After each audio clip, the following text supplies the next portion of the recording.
নমস্কার বন্ধুরা, পিয়ালি রান্নাঘরে সবাইকে স্বাগত জানিয়ে আজকে দেখাবো পালক পনির। তোমরা প্রথম থেকে শেষ অবধি দেখো, আশা করছি খুব ভালো লাগবে। তো চলো শুরু করি।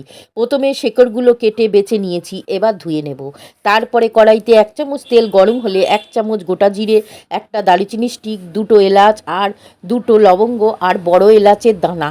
ফোড়নটা হয়ে গেলে 2টো টমেটো ছোট করে কাটা, হাফ ইঞ্চি গ্রেট করা আদা আর 4টে কাঁচা লঙ্কা দিয়ে নেড়ে চেড়ে সামান্য লবণ দিয়ে পালং শাকটা দিয়ে নাড়িয়ে ঢাকা দেব। 2 মিনিট পর শাকটা থেকে জল বেরিয়ে গেছে।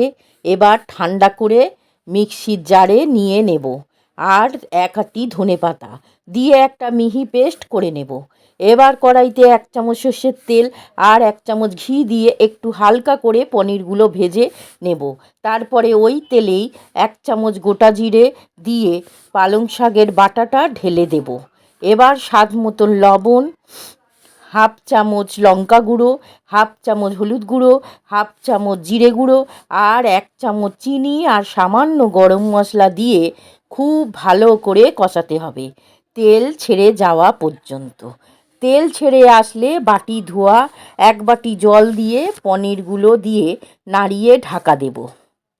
5 মিনিট পর একটু কসুরি মেথি হাতে গুঁড়ো করে ছড়িয়ে দেব। তারপর একটু মাখা মাখা হয়ে গেলে উপর থেকে একটু ফ্রেশ ক্রিম ছড়িয়ে দেব। বন্ধুরা, তারপরে নামিয়ে নেব। নান, রুটি, পরোটা, পোলাওর সাথে খেতে খুব ভালো লাগে। ভালো লাগলে পাশে থেকো বন্ধুরা।